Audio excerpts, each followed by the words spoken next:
다음 달 11월은요. 이재명 대표의 1심 선고 두 사건이 남아있는가 하면 김건희 여사 특검법에 대한 민주당의 공세가 더 치열해질 걸로 예상되는 달이기도 합니다. 그런데 구장훈 소장님, 윤 대통령이 오늘 동남아 순방을 떠나는데 김건희 여사가 동행을 했어요. 그렇습니다. 일반적으로 대통령이 순방을 떠나면 영부인도 동행을 하죠. 워낙 이제 김건희 여사에 대한 야당의 특검법 공세가 거세지다 보니까 이 대통령 순방에 동행하는 것까지도 이렇게 뉴스가 되는 모양입니다. 오늘 그 순방을 떠나는 것은 말 그대로 이 아세안 정상회의에 참석하기 위해서 그렇습니다.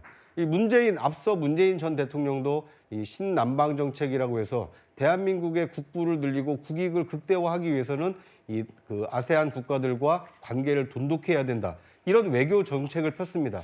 그 연장선에서 윤석열 대통령이 지금 아세안 정상회의 참석하기 위해서 국익을 위해서 출국하는 것입니다.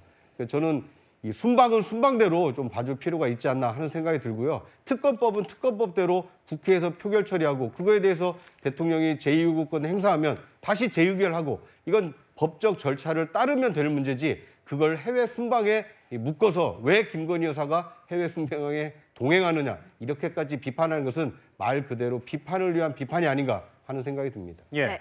말해주신 대로 국회에서는 김건희 여사 특검법 재표결 결과를 두고 여진이 계속되고 있습니다. 여야 목소리 듣고 오겠습니다. 그 어떤 권력자라도 범죄를 저질렀으면 처벌받는 것이 공정이고 상식입니다. 김건희 특검법이 통과되고 공표될 때까지 우리는 계속 발의하고 추진하겠습니다. 일부 의원들의 개인 의사 표출이 있었겠지만 전반적으로는 우리 당의 단일 대우 유지에는 큰 문제 없다. 앞으로도 그 대열에는 전혀 변화 걱정이 없다 이렇게 생각합니다. 국회에서 김건희 여사 특검법의 재표결 결과를 두고 시끄러울 수밖에 없는 이유가요. 국회의원 수가 300명이 된 이래로 처음으로 국회의원 300명 전원이 표결에 참여했는데 여당에서 최대 4표의 이탈이 나왔기 때문일 겁니다. 김 전 부대변인. 추경호 대표는 단일 대우에 걱정 없다고 평가했는데 일각의 시각은 좀 다른 것 같거든요. 어떻게 평가하십니까? 저는 뭐 추경호 원내대표는 원내대표로서 그렇게 말할 수밖에 없는 처지인 것 같습니다. 근데 다만 이 부분에 있어서는 좀 엄중하게 봐야 되고요. 무엇보다도 기권이나 무효도 있었는데 또 찬성이 2표라는 부분에 있어서는 조금 저희 입장에서는 걱정스러운 면이 있습니다. 다만 근데 이것이 김건희 여사의 특검이 반드시 통과돼야 된다는 그런 입장에서 찬성이나 무효 기권을 한 건 아니라고 봅니다. 그러니까 이 특검에 대한 문제점은 인식하고 있고요. 뭐 윤석열 정부, 그다음에 한동훈 대표 모든 여권이 하나의 순망치한 관계이기 때문에 운명 공동체이기 때문에 이 특검이 통과돼서는 안 된다고 봅니다. 다만 그렇다면 이 찬성 2표와 나머지 그 2표를 어떻게 해석할 것인가 그 부분은 뭔가 김건희 여사의 어떤 사과 그런 부분이 좀 필요하지 않느냐의 어떤 여러 가지 목소리가 이런 식으로 저는 표출됐다고 보기 때문에 다음에 더 센 특검이 왔을 때 이게 통과될 가능성은 없고요. 그 가운데 그 사이에 김건희 여사의 어떤 진솔한 어떤 유감 표명 그런 게 있으면 저는 큰 문제는 없으리라 봅니다. 네, 재표결 결과를 두고 술렁이는 여권의 이야기 듣고 오겠습니다. 일종의 경고성 이탈표가 아닌가 이렇게 보여집니다. 지금 김건희 여사에 대한 그 시중 여론이 갈수록 악화되고 있기 때문에 여당 의원들이 그거를 방어하는데도 점점 한계 상황으로 가는 거 아니냐. 특검법에 대해서는 법적인 모순점이라든지 여야 합의가 되지 않았기 때문에 부결하는 건 맞다고 생각하지만 정치적으로 봤을 땐 여사께서 일련의 과정에 대해서는 한번 국민들께 말씀드릴 필요가 있다고 생각합니다. 김 전 부대변인께서는 단일 대우에 큰 걱정이 없다는 추경호 원내대표의 말은 어쩔 수 없는 발언이면서도 또 한편으로는 여권에서는 약간 좀 이견이 나올 수 있다 이런 말씀 주셨는데 근데 사실 일반 국민들 입장에서는요. 그 최대 4표로 보여진 이탈, 그 누굴지가 궁금하거든요.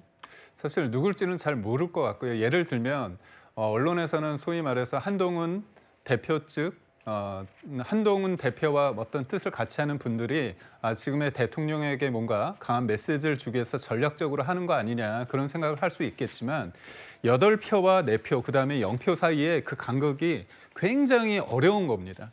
그러니까 예를 들어서 우리가 대통령으로 하여금 뭔가 압박을 해서 김건희 여사의 어떤 뭐 사과를 유인하기 위해서 우리가 4표를 조직적으로 하자고 했을 때 다른 사람이 2~3표를 더하거나 4표가 더해지면 통과될 수 있거든요. 예. 그러면 한동훈 대표 측에서 생각하는 게 뭔가 조절 가능하지 못한다는 거죠. 굉장히 이거는 정밀한 타겟이 정밀한 어떤 과정이 필요하기 때문에 이런 부분에 있어서는 어떤 조직적인 어떤 의도가 있다기보다는 개별적으로 봤을 때 국회의원들이 다 헌법기관 아닙니까? 그렇다면 이런 부분에 있어서는 내가 볼 때는 이거 뭔가 변화가 필요하다. 대통령과 한동훈 대표 사이에 뭔가 움직임이 있는데 이럴 때 한동훈 대표 쪽에 좀 무게를 실어줘야겠다. 그런 사람들 일부가 이런 어떤 표결을 하지 않았을까 그렇게 생각합니다. 예.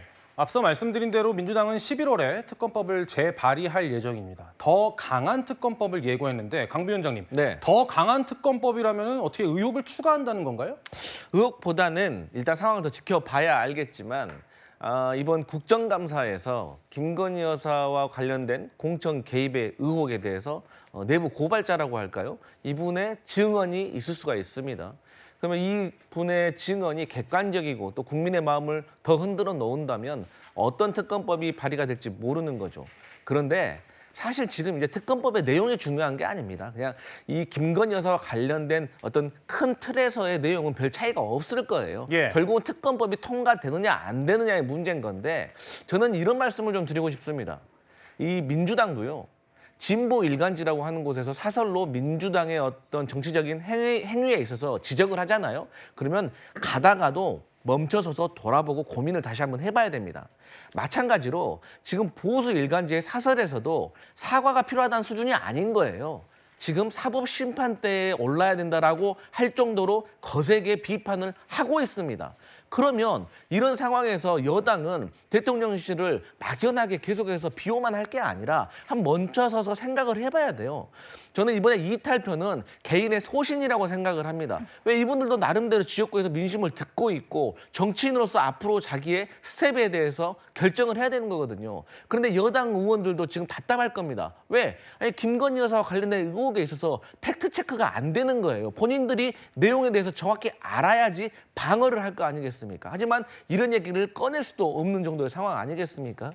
그래서 앞으로 다가올 11월에 저희 민주당에서 특검법에 대해서 재발의를 하게 되면 어떤 결과가 일어날지 모른다. 이탈표는 더 늘어날 것이다. 저희는 그렇게 보고 있습니다. 그러니까 민주당은요. 특검법을 국회 본회의에 올릴 때 대통령이 제2요구권을 행사하더라도 계속 재표결을 하면서 이탈을 유도한다는 전략이 저희가 지난주에도 전해드렸던 바와 같습니다. 그런데 실제로 이탈이 4표가 나왔고 또 재발의를 했을 때 어떤 결과가 나올지 모른다 이런 말씀을 주신 것 같은데